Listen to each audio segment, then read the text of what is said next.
ሰላም የመጽሐፍ ቅዱስ ንባብ ቤተሰቦቻችን፣ ይህ መጽሐፍ ቅዱስ ንባብ ጉዟችን ነው። መስከረም 1 ጀምረን እስከ ጳጉሜ 5 ድረስ እየተጓዝን ያለነው ከዘፍጥረት 1 ጀምረን እስከ ራዕይ 22 ድረስ የምናደርገው ጉዞ ነው። ዛሬ 129ኛ ቀናችን ላይ ደርሰናል። በዚህ ቀን ደግሞ የምናነበው ሁለተኛ ዜናን ከምዕራፍ 31 ጀምረን እስከ 33 ድረስ ያለውን ይሆናል። አብረን እናንብብ። በጌታ በኢየሱስ ስም አነባለሁ። ሁለተኛ ዜና ምዕራፍ 31። ይህም ሁሉ በተፈጸመ ጊዜ በዚያ የተገኙ እስራኤል ሁሉ ወደ ይሁዳ ከተሞች መጥተው ሁሉን ፈጽመው እስኪያጠፏቸው ድረስ ሐውልቶቹን ሰባበሩ፣ የማምለኪያ ዐፀዶቹንም ቆረጡ። በይሁዳና በብንያምም ሁሉ ደግሞም በኤፍሬምና በመናሴ የነበሩትን የኮረብታውን መስገጃዎችና መሰዊያዎች አፈረሱ። የእስራኤልም ልጆች ሁሉ ወደ ርስታቸውና ወደ ከተሞቻቸው ተመለሱ። ሕዝቅያስም የካህናትና የሌዋውያንን ሰሞን በየክፍላቸው በየአገልግሎታቸው አቆመ። በእግዚአብሔር ቤት አደባባይ በሮች የሚቃጠለውን መስዋዕትና የደህንነቱን መስዋዕት ያቀርቡ ዘንድ ያገለግሉት ዘንድ ያመሰግኑትም ያከብሩም ዘንድ ካህናቱና ሌዋውያኑን አቆመ። በእግዚአብሔርም ሕግ እንደተጻፈ በጧትና በማታ በሰንበታቱም በመባቻዎቹም በበዓላትም ለሚቃጠለው መስዋዕት ንጉሱ ከገንዘቡ የሚከፍለውን ወሰነ። በእግዚአብሔር ቤት ለአገልግሎት እንዲጸኑ ለካህናቱና ሌዋውያን ክፍላቸውን ይሰጡ ዘንድ በኢየሩሳሌም የሚኖሩትን ሕዝብ አዘዘ። ይህንም ነገር እንዳዘዘ የእስራኤል ልጆች የእህሉንና የወይኑን ጠጅ የዘይቱንም የማሩንም የእርሻውንም ፍሬ ሁሉ በኩራት ሰጡ። የሁሉንም አስራት አብዝተው አቀረቡ። በይሁዳም ከተሞች የሚኖሩ የእስራኤልና የይሁዳ ልጆች የበሬውንና የበጉን አስራት ለአምላካቸውም ለእግዚአብሔር የተቀደሰውን አስራት አመጡ። ከምረውም አኖሩት። በ3ኛው ወር መከመር ጀምሩ፣ በ7ኛው ወር ጨረሱ። ሕዝቅያስና አለቆቹም መጥተው ክምሩን ባዩ ጊዜ እግዚአብሔርንና ሕዝቡን እስራኤልን ባረኩ። ሕዝቅያስም ካህናቱና ሌዋውያኑን ስለ ክምሩ ጠየቀ።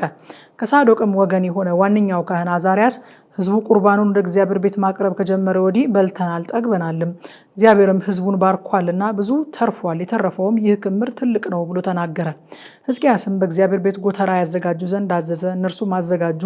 ቁርባኑና አስራቱን የተቀደሱትንም በእምነትም ወደዚያ አገቡት። ሌዋዊውም ኮናንያ ተሾመባቸው። ወንድሙም ሰሜኢ በማዕረግ ሁለተኛ ነበረ። በንጉሱም በሕዝቅያስና በእግዚአብሔር ቤት አለቃ በአዛርያስ ትእዛዝ ይህኤል፣ አዛዚያ፣ ናሆት፣ አሳኤል፣ ይሬሞት፣ ዮዛባት፣ ኤሊኤል፣ ሰማኪያ፣ መሃት፣ በናስያ ከኮናንያና ከወንድሙ ከሰሜኢ እጅ በታች ተቆጣጣሪዎች ነበሩ። የሌዋዊውም የይምና ልጅ የምስራቁ ደጅ በረኛ ቆሬ የእግዚአብሔርን መባና የተቀደሱትን ነገሮች እንዲያካፍል ሕዝቡ ለእግዚአብሔር በፈቃድ ባቀረቡት ላይ ተሾመ። በካህናቱም ከተሞች ለታላላቆችና ለታናናሾች ወንድሞቻቸው በየሰሞናቸው ክፍላቸውን በእምነት ይሰጡ ዘንድ ኤድን፣ ሚንያሚን፣ ኢያሱ፣ ሸማያ፣ አማርያ፣ ሴኬንና ከእጁ በታች ነበሩ።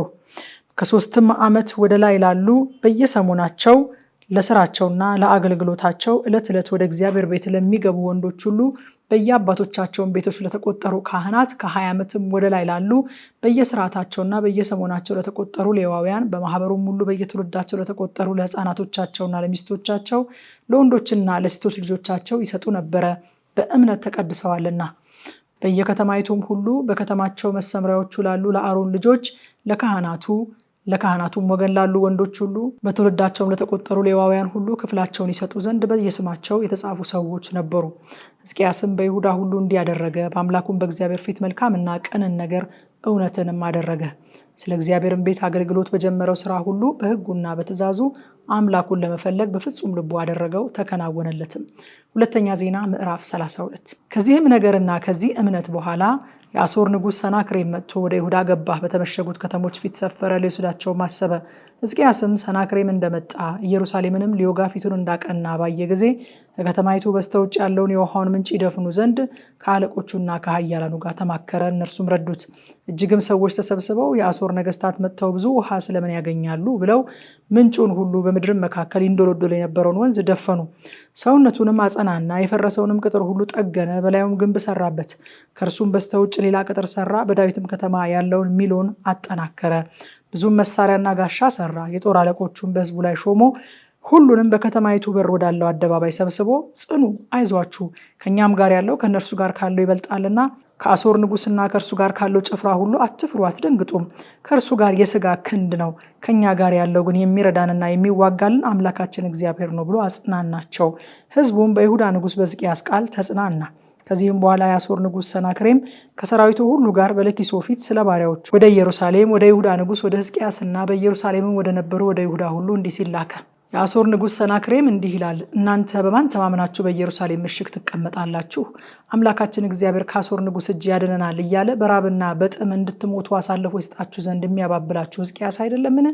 በአንድ መሠዊያ ፊት ስገዱ፣ በእርሱም ላይ ዕጠኑ እያለ ይሁዳና ኢየሩሳሌምን አዞ የኮረብታውን መስገጃዎችና መሠዊያዎችን ያፈረሰ ይህ ሕዝቅያስ አይደለምን?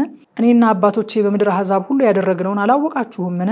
የምድርስ ሁሉ አሕዛብ አማልክት አገራቸውን ከእጄ ያድኑ ዘንድ በውኑ ተቻላቸውን? አምላካችሁ እስከ እጄ እናንተን ማዳን ይችል ዘንድ አባቶቼ ካጠፏቸው ከአሕዛብ አማልክት ሁሉ ሕዝቡን ከእጄ ያድን ዘንድ የቻለ ማን ነው? አሁንም ሕዝቅያስ አያስታችሁ፣ እንዲህም አያባብላችሁ፣ አትመኑትም። ከአሕዛብና ከመንግስታት አማልክት ሁሉ ሕዝቡን ከእጄና ከአባቶቼ እጅ ያድን ዘንድ ማንም አልቻለም። ይልቁንስ አምላካችሁ ከእጄ ያድናችሁ ዘንድ እንዴት ይችላል?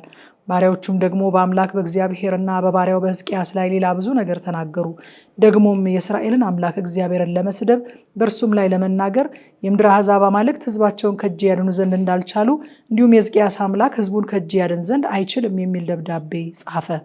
ከተማይቱንም እንዲወስዱ በቅጥር ላይ የተቀመጡትን የኢየሩሳሌምን ሕዝብ ያስፈሩና ያስደነግጡ ዘንድ በታላቅ ድምፅ በዕብራይስጥ ቋንቋ ይጮሁባቸው ነበረ።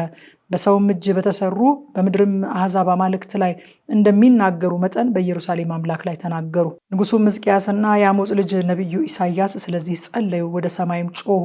እግዚአብሔርም ጽኑዓን ኃያላኑንና መሳፍንቱን አለቆቹን ከአሦር ንጉሥ ሰፈር እንዲያጠፋ መልአኩን ሰደደ። የአሦርም ንጉሥ አፍሮ ወደ አገሩ ተመለሰ። ወደ አምላኩም ቤት በገባ ጊዜ ከወገቡ የወጡት ልጆቹ በዚያ በሰይፍ ገደሉት።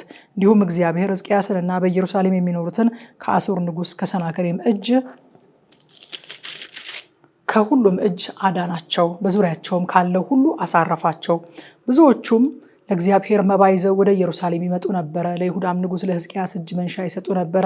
እርሱም ከዚህ ነገር በኋላ በአሕዛብ ሁሉ ፊት ከፍ ከፍ አለ። በዚያም ወራት ሕዝቅያስ እስኪሞት ድረስ ታመመ። ወደ እግዚአብሔርም ጸለየ፣ እርሱም ተናገረው፣ ምልክትንም ሰጠው። ሕዝቅያስ ግን እንደተቀበለው ቸርነት መጠን አላደረገም፣ ልቡም ኮራ። ስለዚህ በእርሱና በይሁዳ በኢየሩሳሌምም ላይ ቁጣ ሆነ። ሕዝቅያስም ከኢየሩሳሌም ሰዎች ጋር ስለ ልቡ ኩራት ሰውነቱን አዋረደ። የእግዚአብሔርም ቁጣ በሕዝቅያስ ዘመን አልመጣባቸውም። ለሕዝቅያስም እጅግ ብዙ ሀብትና ክብር ነበረው። ለብርና ለወርቅም፣ ለከበረው ዕንቁና ለሽቱ፣ ለጋሻውና ለከበረው ዕቃ ሁሉ ግምጃ ቤቶች አሰራ። ለእህልና ለወይን ጠጅም፣ ለዘይትም ዕቃ ቤቶች፣ ለልዩ ልዩም እንስሳ ጋጥ፣ ለመንጎችም በረት ሰራ። እግዚአብሔርም እጅግ ብዙ ጥሪት ሰጥቶት ነበርና ከተሞችን ሰራ። ብዙም የበግና የላም መንጋ ሰበሰበ። ይህም ሕዝቅያስ የላይኛውን የግዮንን ውሃ ምንጭ ደፈነ፣ በዳዊትም ከተማ በምዕራብ በኩል አቅንቶ አወረደው። የሕዝቅያስም ሥራ ሁሉ ተከናወነ። ነገር ግን የባቢሎን መሳፍንት መልእክተኞች በሀገሩ ላይ ስለተደረገው ተአምራት ይጠይቁት ዘንድ ወደ እርሱ በተላኩ ጊዜ እግዚአብሔር ይፈትነውና በልቡ ያለውን ሁሉ ያውቅ ዘንድ ተወው። የሕዝቅያስም የቀረው ነገር ቸርነቱም እነሆ በአሞጽ ልጅ በነቢዩ በኢሳያስ ራእይ በይሁዳና በእስራኤልም ነገስታት መጽሐፍ ተጽፏል። ሕዝቅያስም ከአባቶቹ ጋር አንቀላፋ፣ በዳዊትም ልጆች መቃብር በላይኛው ክፍል ቀበሩት። በይሁዳና በኢየሩሳሌምም የሚኖሩ ሁሉ በሞቱ አከበሩት። ልጁም ምናሴ በእርሱ ፋንታ ነገሰ። ሁለተኛ ዜና ምዕራፍ 33። ምናሴም መንገስ በጀመረ ጊዜ የ12 ዓመት ልጅ ነበረ። በኢየሩሳሌምም 55 ዓመት ነገሰ። እግዚአብሔርም ከእስራኤል ልጆች ፊት እንዳወጣቸው እንደ አሕዛብ ያለ ርኩሰት በእግዚአብሔር ፊት ክፉ ነገር አደረገ። አባቱም ሕዝቅያስ ያፈረሳቸውን የኮረብታውን መስገጃዎች መልሶ ሰራ፣ ለበዓሊምም መሠዊያ ሰራ። የማምለኪያ አጸዶችንም ተከለ፣ ለሰማይ ሰራዊትም ሁሉ ሰገደ፣ አመለካቸውም። እግዚአብሔርም ስሜ በኢየሩሳሌም ለዘላለም ይኖራል ባለው በእግዚአብሔር ቤት መሠዊያዎች ሰራ። በእግዚአብሔርም ቤት በሁለቱ አደባባዮች ላይ ለሰማይ ሰራዊት ሁሉ መሠዊያዎችን ሰራ። በሄኖምም ልጅ ሸለቆ ውስጥ ልጆቹን በእሳት አሳለፈ። ሞራ ገላጭም ሆነ፣ አስማትም አደረገ፣ መተተኛም ነበረ። መናፍስት ጠሪዎችንና ጠንቋዮችን ሰበሰበ፣ ያስቆጣውም ዘንድ በእግዚአብሔር ፊት እጅግ ክፉ ነገር አደረገ። እግዚአብሔርም ለዳዊትና ለልጁ ለሰሎሞን በዚህ ቤት ከእስራኤልም ነገድ ሁሉ በመረጥኳት በኢየሩሳሌም ስሜን ለዘላለም አኖራለሁ፣ ያዘዝኳቸውንም ሁሉ በሙሴ የተሰጠውን ሕግና ስርዓት ፍርድንም ሁሉ ቢያደርጉ ቢጠብቁም ለአባቶቻችሁ ከሰጠኋት ምድር የእስራኤልን እግር እንደገና አላረቅም ባለበት በእግዚአብሔር ቤት ውስጥ የሰራውን የጣዖት የተቀረጸውን ምስል አቆመ። ምናሴም እግዚአብሔር ከእስራኤል ልጆች ፊት ካጠፋቸው ከአሕዛብ ይልቅ ክፉ ይሰሩ ዘንድ በይሁዳና በኢየሩሳሌም የሚኖሩትን አሳተ። እግዚአብሔርም ምናሴንና ሕዝቡን ተናገራቸው፣ ግን አልሰሙትም። ስለዚህ እግዚአብሔር የአሦርን ንጉሥ ሰራዊት አለቆች አመጣባቸው። ምናሴንም በዛንጅር ያዙት፣ በሰንሰለትም አስረው ወደ ባቢሎን ወሰዱት። በተጨነቀም ጊዜ አምላኩን እግዚአብሔርን ፈለገ። በአባቶቹም አምላክ ፊት ሰውነቱን እጅግ አዋረደ። ወደ እርሱም ጸለየ፣ እርሱም ተለመነው፣ ጸሎቱንም ሰማው። ወደ መንግስቱም ወደ ኢየሩሳሌም መለሰው። ምናሴም እግዚአብሔር እርሱ አምላክ እንደሆነ አወቀ።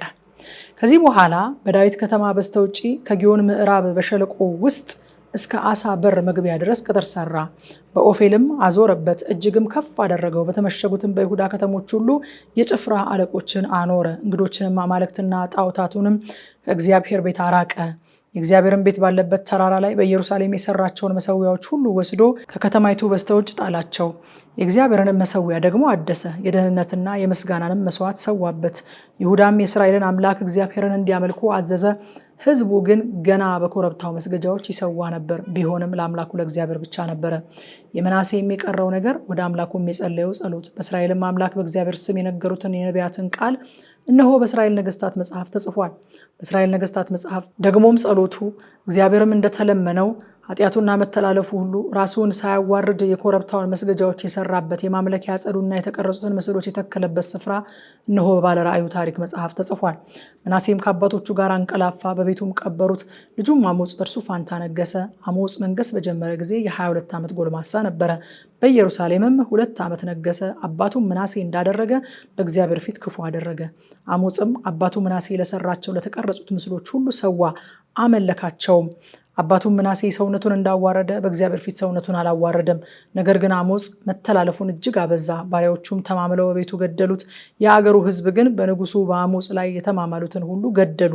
የአገሩም ሕዝብ ልጁን ኢዮስያስን በእርሱ ፈንታ አነገሱ። ከምሽቱ 3 ሰዓት በኢትዮጵያ ሰዓት አቆጣጠር ቲክቶክ እና ቴሌግራም ላይ በቀጥታ ስርጭት ያሁኑን ክፍል ስለምናጠና ኑና አብረን እናጥና። ሻሎም